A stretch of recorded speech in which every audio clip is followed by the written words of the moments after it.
ce jour dédié pour la Géoula et la bonne santé de la famille Smama Bezat Hashem. Alors une question qu'on nous pose ici par écrit. Un célibataire peut-il quitter le domicile de ses parents pour vivre seul? Oui et non. Dans le monde orthodoxe, ça ne se fait pas tellement. D'accord?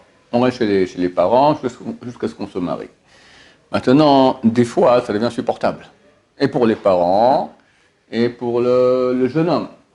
Dans ce cas-là, alors il n'y aura pas de problème parce qu'un jeune homme quitte le domicile familial et prend un petit appartement et vit loin de ses parents, enfin pas chez ses parents. J'ai bien dit jeune homme. En tout cas, une jeune fille, c'est beaucoup plus délicat. Dans l'orthodoxe, ça ne se fait pas du tout. D'accord? Une jeune fille, elle reste chez ses parents tant qu'elle ne se marie pas. Parce qu'une jeune fille seule, quelque part, c'est une proie facile et dangereuse. Tant qu'elle est chez ses parents, il y a une sorte de défense qui se fait. Et comme ça, elle est plus en sécurité. Et aussi, lorsque les gens voudront lui proposer un chidour, ils savent que chez les parents, ça fait toujours mieux que si elle est toute seule quelque part, aller savoir qu'est-ce qu'elle fait dans ces moments de libre. C'est le monde orthodoxe, c'est la façon normale d'agir dans le monde orthodoxe. Maintenant, il se peut qu'au bout d'un moment, ça fasse beaucoup de pression à la maison. Et on peut être amené, le jeune homme ou la jeune fille, à transgresser l'interdit tellement grave de la Torah, le 5e du commandement, d'honorer son père et sa mère. Si on manque d'honneur à ses parents, si on lève le ton, si on dit un mot déplacé à ses parents, si c'est très facile de pécher, et c'est un péché extrêmement grave. Sur 2 mitzvot dans la Torah, c'est écrit qu'il y a deux mitzvot qui rallongent la vie. Une shiwa haken, renvoyer la mère au-dessus des œufs quand on prend des œufs, et l'autre kibud avehem.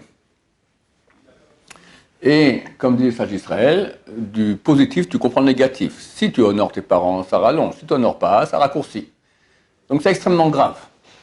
Donc dans les cas où le fait de rester à la maison crée des tensions, alors dans ces cas-là, on conseillera, mais il faut quand même prendre conseil chez une autorité rabbinique compétente, et on quittera le domicile familial, et faire attention que si jamais les parents ont besoin de nous, des fois les parents ils sont vieux ou ils sont malades, ils ont besoin d'aide, dans ce cas-là, c'est beaucoup plus difficile à autoriser les enfants à quitter le domicile familial, et même s'ils quittent, il faut qu'il y ait une autre aide, quelqu'un qu'on s'occupe, quelqu'un qui vienne aider, un autre fils, une autre fille, un infirmier c'est nécessaire, ou que on a mis tout proche, on peut venir chaque seconde faire le ménage, faire à manger, les laver des fois, les sortir, faire les achats.